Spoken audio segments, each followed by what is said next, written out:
नमस्कार, आप देख रहे हैं BSTV और मैं हूं आपके साथ विवेक पांडे। नन्ही रगों में जहर और सिस्टम सवालों के घेरे में मध्य प्रदेश के सतना से आई ये खबर इंसानियत को झकझोर देने वाली है, जहां थैलेसीमिया से पीड़ित मासूम बच्चों को HIV पॉजिटिव खून चढ़ा दिया गया। तो जिस अस्पताल पर जिंदगी बचाने की जिम्मेदारी थी, वहीं से बच्चों की जिंदगी में जहर घोल दिया गया। सवाल यह है कि क्या इस बार सिर्फ जांच होगी या ऐसी कार्रवाई होगी जो नजीर बने। आप एक रिपोर्ट देखिए, इसके बाद चर्चा की शुरुआत करेंगे। लापरवाही का मंजर और जिम्मेदारों की अनदेखी, ये खेल स्वास्थ्य विभाग में चल रहा है। कभी कब सिर्फ मासूमों की जान लेती है, तो कभी सरकारी अस्पतालों में चूहे मासूमों को कुतरते हैं। सरकारी एम्बुलेंस भी लोगों की जान के साथ खिलवाड़ कर रही है। स्वास्थ्य विभाग में लापरवाही का सिलसिला जारी है और इन लापरवाही पर जांच का हवाला देकर क्या स्वास्थ्य मंत्री राजेंद्र शुक्ल बचने की कोशिश कर रहे हैं? ताजा मामला सतना जिला अस्पताल का है। यहाँ की ब्लड बैंक की लापरवाही से थैलेसीमिया से पीड़ित 4 बच्चों को HIV पॉजिटिव ब्लड चढ़ा दिया गया। मामला 4 महीने पुराना बताया जा रहा है, जिसका खुलासा अब हुआ है। सतना जिला अस्पताल के डॉक्टर देवेंद्र पटेल ने बताया कि चारों बच्चों की उम्र 8 से 11 साल के बीच है। थैलेसीमिया से पीड़ित इन बच्चों को नियमित रूप से ब्लड ट्रांसफ्यूजन की जरूरत पड़ती है। ICTC में कराई गई जांच में रिपोर्ट पॉजिटिव आई। इसके बाद संक्रमण के सोर्स को लेकर जांच शुरू की गई। इन बच्चों को केवल जिला अस्पताल से ही नहीं, बल्कि बिरला अस्पताल रीवा और मध्य प्रदेश के अन्य जिलों से भी ब्लड उपलब्ध कराया गया था। ऐसे में सभी संबंधित ब्लड डोनर्स की पहचान कर जांच की जा रही है। कि 4 बच्चे जो है ना, वो सीरो कन्वर्जन हुए हैं, मतलब HIV पॉजिटिव हुए हैं। इन बच्चों को कई ट्रांसफ्यूजन हुए हैं और कई जगह हुए हैं। डिस्ट्रिक्ट हॉस्पिटल सतना के अलावा भी दूसरे ब्लड बैंक से भी ब्लड लिए हैं, तो उनको पता किया जा रहा है, ट्रेस किया जा रहा है। वहीं इस पूरे मामले पर कांग्रेस ने भी सवाल उठाए हैं। कांग्रेस ने कहा कि छिंदवाड़ा के जहरीले कफ सिरप कांड की जांच अब तक पूरी नहीं हो पाई और ये इतनी बड़ी लापरवाही सामने आ गई। कांग्रेस ने मामले में स्वास्थ्य मंत्री राजेंद्र शुक्ल से तुरंत इस्तीफा और दोषी अधिकारियों पर आपराधिक प्रकरण दर्ज करने की मांग की। उप मुख्यमंत्री हैं जो इस विभाग के दुर्भाग्य से मंत्री भी हैं, उनको सबसे पहले अपना इस्तीफा देना चाहिए। उनके कार्यकाल में इस तरह की लगातार अमानवीय घटनाएं हो रही हैं और अब तो लापरवाही की सभी सीमाएं इस सरकार में पार हो चुकी हैं, जहां पर बच्चों को गलत ब्लड चढ़ाया दिया जाता है, जिससे उनको HIV जैसी गंभीर बीमारी हो गई है और उन दोषियों जो भी इसके लिए जिम्मेदार थे, उनके ऊपर आपराधिक प्रकरण दर्ज होना चाहिए और उनके साथ ठीक वैसा ही सलूक होना चाहिए जैसा एक अपराधी के साथ में होता है, जैसा एक कातिल के साथ में होता है। उन्हें सरेआम जो है उन बच्चों का कत्ल किया है। वहीं इस मामले में डिप्टी CM और स्वास्थ्य मंत्री राजेंद्र शुक्ल ने जांच के निर्देश दिए। उन्होंने कहा कि प्रमुख सचिव के नेतृत्व में कमेटी बनाई गई है, जो कि सतना पहुंचकर जांच करेगी। जांच के आधार पर कार्रवाई की जाएगी। हमने एक कमेटी बना दी है, प्रमुख सचिव जो उसको देख रहे हैं और जो भी कार्रवाई होगी, सवाल ही नहीं उठता है कि जब हम इतने ज़्यादा thalassaemia, sickle cell anaemia, TB मुक्त भारत अभियान के हिसाब से पूरे देश को मुक्त करने का अभियान चला रहे हैं, वहाँ पर इस प्रकार की जो घटना आती है तो वहाँ पर कोई लापरवाही हो जाए, इसका कोई सवाल ही नहीं उठता है। मध्य प्रदेश में स्वास्थ्य विभाग पर लापरवाही नहीं, बल्कि घोटाले और भ्रष्टाचार जैसे गंभीर आरोप भी लग रहे हैं। सिस्टम मनमानी से काम कर लोगों की जान ले रहा है। एक के बाद एक कर जानलेवा मामले सामने आ रहे हैं। जिम्मेदार स्वास्थ्य मंत्री भी जांच के नाम पर खाना पूर्ति कर रहे हैं। ऐसे में सवाल है कि क्या आम जनता का स्वास्थ्य विभाग के नाम पर भगवान भरोसे है? मनोज राठौर, BSTV भोपाल। तो देखिए, सवाल तो सीधा है कि भाई फिर स्वास्थ्य विभाग आखिर कर क्या रहा है, क्योंकि बजट अच्छा खासा है और वो बजट बेहतर तरीके से डिस्ट्रीब्यूट नहीं हो पा रहा है, कंट्रीब्यूट नहीं हो पा रहा है, तो फिर दिक्कत तो है। सवाल करते हैं और पूछते हैं। हमारे साथ इस वक्त 3 खास मेहमान चर्चा के लिए जुड़ रहे हैं। धर्मेंद्र शर्मा जी हमारे साथ जुड़ रहे हैं, कांग्रेस पार्टी के प्रवक्ता हैं। वंदना त्रिपाठी जी जुड़ रही हैं, बीजेपी प्रवक्ता हैं। हमारे साथ मध्य प्रदेश के वरिष्ठ पत्रकार रमेश शर्मा जी भी इस वक्त स्टूडियो में मौजूद हैं। सभी मेहमानों का बहुत स्वागत है। शुरुआत करते वंदना जी आपसे, सवाल इस बात को लेकर है कि केवल एक घटना नहीं, इस तरह की कई सारी घटनाएं सामने आ रही हैं और लगातार इस तरह की घटना सामने आना ये बताता है कि सवाल ढेरों हैं, लेकिन हर बार वही बात, जांच की जाएगी। और इस बार ये थैलेसीमिया से पीड़ित बच्चों पर अब जो एक संगीन आरोप है और अभी तक की जो जांच ये कह रही है, अभी तक की जो जानकारी सामने आई है वो ये कह रही है कि HIV पॉजिटिव ब्लड इन सब बच्चों को बाकायदा चढ़ाया गया है। क्या कहेंगे आप? जी नमस्कार विवेक जी, बाकी सम्मानित पैनल को भी नमस्कार। विवेक जी, पहली बात तो ये कि अभी जांच में ये स्पष्ट नहीं हुआ है कि ब्लड जो चढ़ाया गया है वो HIV पॉजिटिव है या बच्चे पहले से HIV पॉजिटिव है। प्रमुख सचिव की निगरानी में जांच कमेटी बना दी गई है और जिस प्रकार से जांच कमेटी ने अपना काम किया है उसमें ये पाया गया है कि जो एक बच्चा है उन 4 बच्चों में से, उसके माता पिता के भी जब HIV टेस्ट किया गया तो वो भी पॉजिटिव पाए गए। तो इसका मतलब उस बच्चे में HIV के सिम्टम्स पहले थे, क्योंकि अगर एक बच्चे के माता पिता में HIV के सिम्टम्स पाए गए हैं तो जब तक हम बाकी बच्चों का टेस्ट नहीं कर लेते, ब्लड बैंक में जो ब्लड स्टोर है उसको नहीं चेक कर लेते, क्योंकि देखिए ब्लड बैंक में विवेक जी कोई भी ब्लड स्टोर करने से पहले बहुत सारे प्रोसीजर। 4 बच्चों में से ये तो बहुत बड़ा खुलासा हो गया। 4 बच्चों में से अगर एक बच्चे के माता पिता को ही, जी ने इसकी जानकारी दी है। हाँ जी जी, इसकी जानकारी स्वास्थ्य विभाग से ही आई है कि जो जी बिल्कुल कि जो 4 बच्चे हैं उसमें से एक बच्चे के माता पिता HIV पॉजिटिव हैं। तो देखिए जब जांच चालू हुई है तो उसमें ये बात स्पष्ट हुई कि एक बच्चे के माता पिता पॉजिटिव हैं। तो हम बाकी 3 बच्चों का भी जब टेस्ट करेंगे, बाकी चीजें होंगी, तब हम, इसीलिए मैंने आपसे कहा कि हम ये नहीं कह सकते कि जो ब्लड बैंक का ब्लड है वो इन्फेक्टेड है या वो HIV वाला ब्लड है। हम पहले इसकी जांच करेंगे। जांच कमेटी बनी है और आपने देखा जिस प्रकार से अभी आपने रिपोर्ट में चलाया, जितने भी फेल्यूअर्स हुए हैं उनमें सब में जांच कमेटी बनी है। जांच कमेटी ने MY हॉस्पिटल की भी जब घटना देखी गई थी तो उसमें भी पेस्टिसाइड्स का छिड़काव समय पर हो उसके लिए फंड उस हॉस्पिटल को दिया गया था, लेकिन जो लोग उसमें लिप्त थे उन्होंने समय समय पर उस पेस्टिसाइड DDT का छिड़काव नहीं किया, उसकी वजह से ये लापरवाही हुई। तो देखिए विभाग अपना काम कर रहा है, लेकिन अगर कोई वहां पर जो लोग उस पदों पर नियुक्त करे गए हैं, जो उस कार्य को करने के लिए किए गए हैं, अगर वो अपना कार्य अच्छे से नहीं कर रहे हैं तो देखिए इसमें सरकार का फेल्यूअर, मैं मानती हूँ कि सरकार को, उनके ऊपर हमने कार्रवाई की है, लेकिन सरकार की इसमें गलती नहीं है। और अभी जो मैंने आपको बताया है, जो बात बताई है, उसके बाद तो ये बात स्पष्ट हो जाती है कि अगर एक बच्चे के माता पिता पॉजिटिव हैं तो इसका मतलब ये कि बाकी बच्चे जांच के दायरे में आते हैं और एक प्रॉपर एनालिसिस और स्टडी के बाद ही हम किसी निष्कर्ष पर आएंगे तो ज्यादा बेहतर होगा।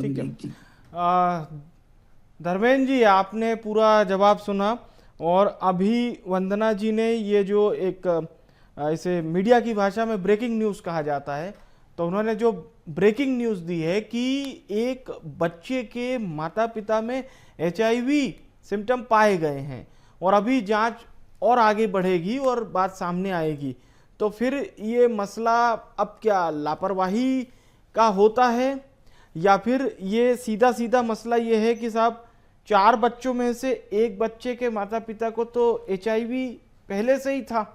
अभी तक की ये बात सामने आई जो वंदना जी ने हमारे चैनल के माध्यम से दर्शकों तक पहुंचाई है। जी विवेक जी, आपको और आपके दर्शकों को और मेरे साथी पैनलिस्ट को सभी को नमस्कार। देखिए, मध्य प्रदेश में स्वास्थ्य व्यवस्थाएं बीजेपी के 22 साल के कुशासन की सरकार के कारण मजाक सा बन गई है। आप देखिए, छिंदवाड़ा में जो बच्चे अपने इलाज के लिए दवा लेने जाते हैं, वही दवा उनके लिए जहर बन जाती है और 25 परिवार अपने मासूमों को खो देते हैं। ये कितना दुखद है कि इंदौर जैसे महानगर में इतने बड़े अस्पताल में नवजात शिशुओं को चूहे उतर जाते हैं। ये अभी बीजेपी की सम्मानित प्रवक्ता कह रही सरकार की गलती नहीं, तो 22 साल से आपकी सरकार ये सब व्यवस्था कौन देखेगा? किसकी गलती है? किसको दोषी माना जाए? आज अगर एक बच्चे को आपने बता दिया उसके परिवार में HIV, तो बाकी बच्चे जो इन्फेक्टेड हुए उसके लिए कौन जिम्मेदार है? भारतीय जनता पार्टी के प्रवक्ता साथियों से मैं तो आग्रह करता हूँ, नैतिकता के आधार पर जिम्मेदारी लेना सीखिए और अपनी सरकार, मुख्यमंत्री जी से, माननीय स्वास्थ्य मंत्री जी से आग्रह करिए। मध्य प्रदेश की जनता ने आपको मैंडेट दिया है, 22 साल से आप लगातार सत्ता में, स्वास्थ्य व्यवस्थाओं की ओर ध्यान दीजिए। लगातार स्वास्थ्य व्यवस्थाएं बदहाल हैं।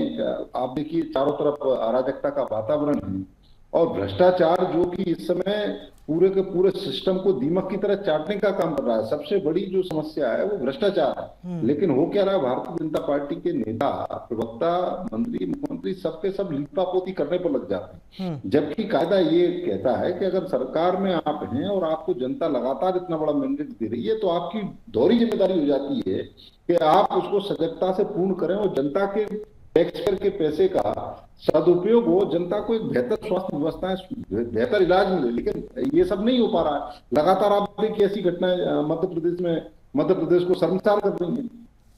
ठीक है, रमेश जी का रुख करते हैं हम और समझते हैं इस मुद्दे को। अब रमेश जी, जो बात सामने आ रही है, ये आरोप है कि उन बच्चों को HIV पॉजिटिव ब्लड पहुंचा दिया गया, वो चढ़ा दिया गया ब्लड। लेकिन वंदना जी अभी ये कह रही हैं कि स्वास्थ्य विभाग की जो प्रथम दृष्टया जांच है वो कहती है कि 4 बच्चों में से एक बच्चे के माता पिता दोनों HIV पॉजिटिव हैं। लेकिन बहुत समय से हम स्वास्थ्य को लेकर इस तरह के सवाल देख रहे हैं। ओवरऑल आपका व्यू क्या कहता है इन तमाम विषयों पर? देखिए, मोटे तौर पर इसमें कोई शक नहीं कि ये जो है ये बड़ी लापरवाही का मामला है। 4 बच्चों में से अगर एक बच्चे के माता पिता को HIV है तो बाकी 3 बच्चों को तो इसका मतलब वो HIV का ही ब्लड चढ़ाया गया। तो स्वाभाविक रूप से अगर एक बच्चे के माता पिता को HIV है तो उसके कारण अस्पताल में जो लापरवाही हुई है उसका बचाव नहीं हो सकता। अगर आप देखें तो पिछले काफ़ी दिनों से अस्पतालों की खबरें आ रही हैं। कभी कप सिरप का मामला आता है, कभी चूहे के काटने से बच्चे की मौत का आता है, कभी बाथरूम में डिलीवरी की खबरें आ रही हैं। तो मैं समझता हूँ कहीं ना कहीं ये स्वास्थ्य व्यवस्था को, क्योंकि स्वास्थ्य जो है बहुत संवेदनशील मामला होता है, कई बार ये जो ऊपर से इंजेक्शन लगाए जाते हैं, दवाइयाँ दी जाती हैं या ब्लड चढ़ाया जाता है, तो ये कई बार ब्लड में ऐसे इन्फेक्शन करता है जो साल 2-4 साल 10 साल तक काम नहीं आता, लेकिन उसके बाद वो कहीं ना कहीं शरीर पर असर करता है। मैं समझता हूँ इस मुद्दे पर अब सरकार की बात अपनी जगह है, स्वास्थ्य विभाग के पूरे अमले को इस मामले में सतर्क होना चाहिए। और वो जो ब्लड है जो इन बच्चों को चढ़ाया गया वो कहाँ से डोनेट हुआ, किस व्यक्ति ने उनको डोनेट किया, क्या उसके ब्लड की जांच हुई थी क्या? मैं समझता हूँ ये जो जांच सरकार ने की है ये केवल सतना के इस अस्पताल तक सीमित ना रहे, बल्कि वो ब्लड कहाँ से आया था, किसने डोनेट किया था, और वो डॉक्टर कौन था जिसने उसको फाइनल कर दिया था ब्लड डोनेट करने के लिए, और बाटल में रखा रहा और वहां से सप्लाई हुआ।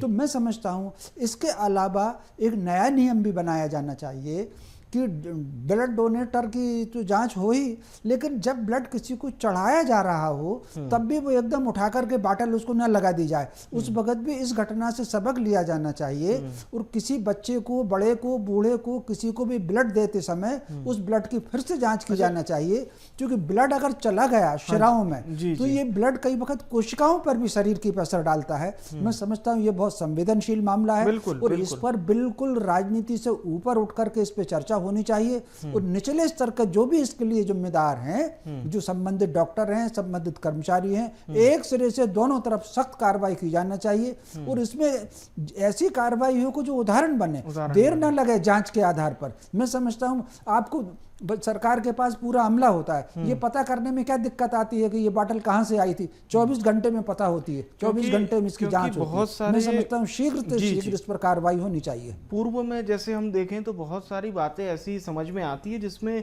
प्रबंधन अपना पल्ला झाड़ लेता है। आप एमवाई का उदाहरण देखिए, वहां पर जब कोर्ट में प्रबंधन को उतारा गया, प्रबंधन कहता है साहब कि चूहे के कुतरने से मौत ही नहीं हुई, जबकि पूरी जो लड़ाई थी वो इसी बात को लेकर वहां पर थी कि चूहों ने कुतरा और नवजात की मौत हो गई। तो ऐसे में समझ में आता है कि सिर्फ ये जो जांच का दायरा है कहीं वो एक कॉमनली बिहेवियर ना बन जाए, बस एक खाना पूर्ति ना रह जाए जांच। रमेश जी। नहीं, निश्चित रूप से ये वाकई जांच का दायरा आपने बिल्कुल सही कहा।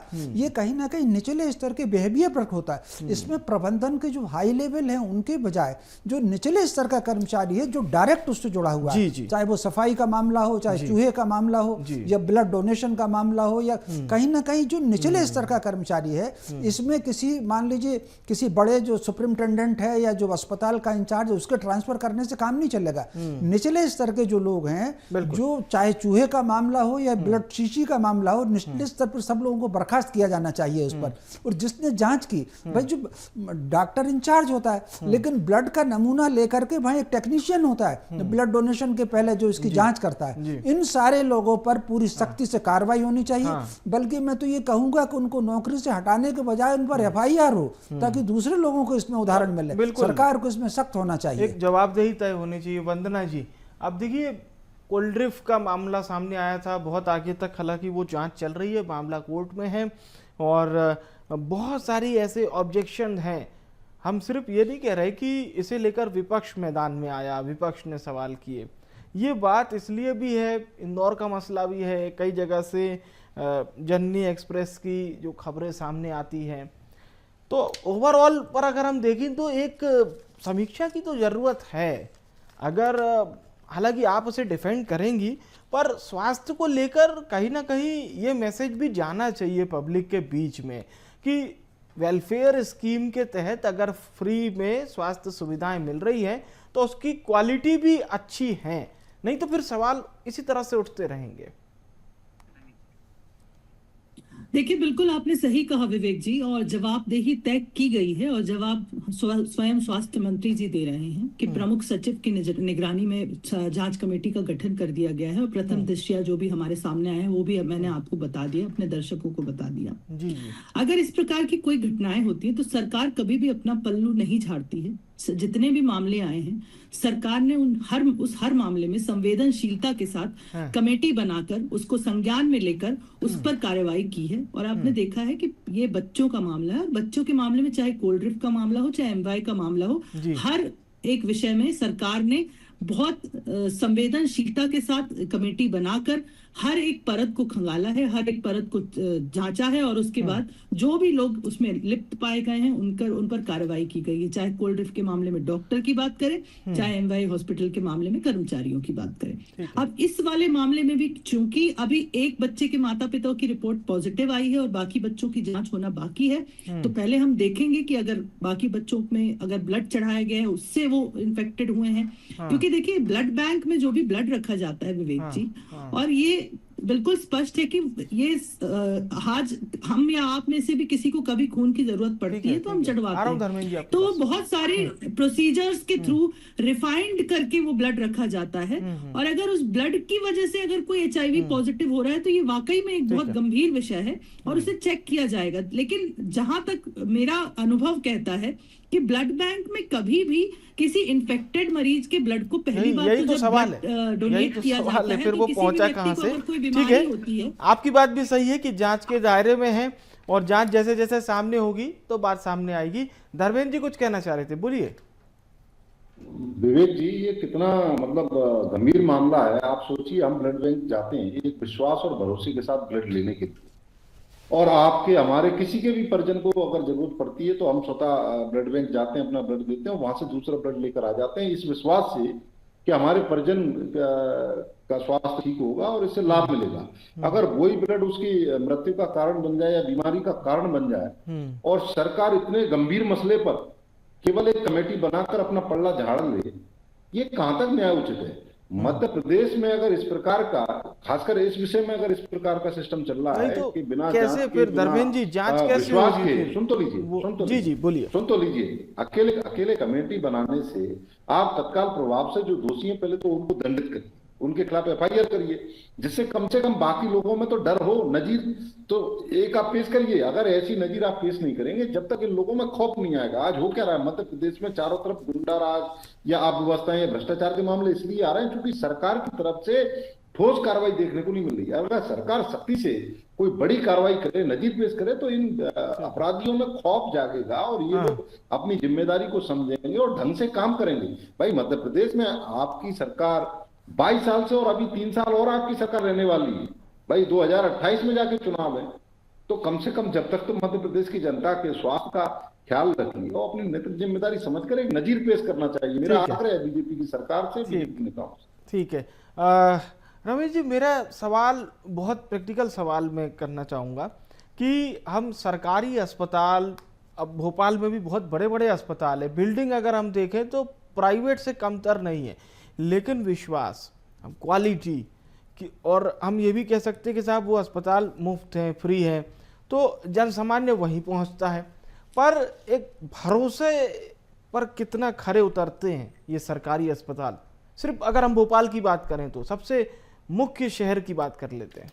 देखिए, मोटे तौर पर इसमें कोई शक नहीं। एक बात समझ लीजिए, ये जैसा कि मैंने कहा कि ये मुद्दा राजनीति का बिल्कुल नहीं है। भाई मंत्री तो केवल एक है, अगर बदलता भी है, सरकार बदलती भी है या मंत्रिमंडल में फेरबदल भी होती तो केवल एक सिंगल मैन मंत्री ही बदलता है, बाकी पूरा का पूरा स्टाफ तो वही रहता है। तो सरकार को मैं समझता हूँ खुद इस बात में काम करना चाहिए। सरकारी अस्पतालों की विश्वसनीयता पर प्रश्न चिन्ह है, तभी तो प्राइवेट अस्पताल बढ़ रहे हैं। तो मोटे तौर पर ये जो कुछ लोग हैं, सारे लोग खराब नहीं है, कुछ लोग अच्छे हैं और अच्छा काम कर रहे हैं। भोपाल के कई सरकारी अस्पताल हैं जिसमें अच्छा काम होता है, 1250 का अस्पताल अच्छा है, गांधी मेडिकल कॉलेज से जुड़ा हुआ अच्छा है, एम्स में भी अच्छे काम हो रहे हैं।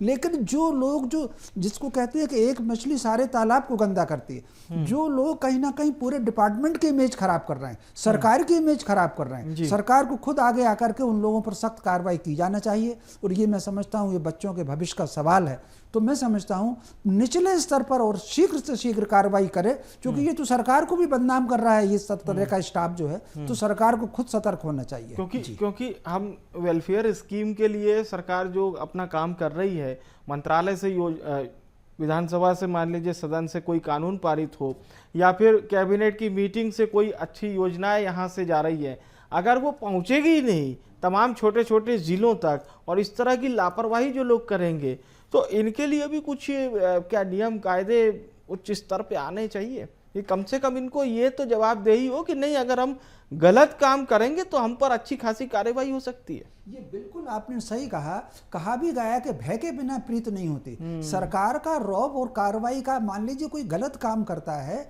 तो कहीं ना कहीं गलत काम करने वाले पर एक भय होना चाहिए। ये जो 3-4 घटनाएं हुई हैं, जो हाल ही अभी मुश्किल से 2 महीने में कितनी बड़ी बड़ी घटनाएं सामने आई हैं, मैं समझता हूं इस तरह के लोगों पर न केवल ट्रांसफर से काम नहीं चलेगा, निचले स्तर के लोगों पर उनके बर्खास्तगी हो और उन पर FIR कायम हो, तो ये जो उदाहरण बनेगा उससे वातावरण बनेगा। भय के बिना प्रीत नहीं होती, सरकार का भय होना चाहिए। जी बिल्कुल, आपने उचित बात कही कि एक बड़ी कार्रवाई तो कहीं ना कहीं इन पर होनी चाहिए, तभी कहीं ना कहीं हम ये कह सकते हैं कि साहब ये जो स्वास्थ्य विभाग में पलीता लगाने वाले लोग हैं इनको दुरुस्त करना होगा। बहुत बहुत धन्यवाद मैं करूंगा हमारे सभी मेहमानों का, शुक्रिया, आपने बहुत महत्वपूर्ण मुद्दे पर हमारे दर्शकों तक अपनी बात पहुंचाई। हमारा सवाल सिर्फ यही था कि सिस्टम में जो इस तरह के लोग हैं इन पर सिर्फ ऐसा ना हो कि जांच आधारित खाना पूर्ति कार्रवाई हो, एक बड़ी कार्रवाई करनी होगी, बड़ी कार्रवाई जो बाकियों के लिए नजीर साबित हो, ताकि इस तरह की घटनाएं सामने ना आए। फिलहाल के लिए इस खास पेशकश से मुझे दीजिए इजाजत और आप देखते रहिए BSTV। नमस्कार।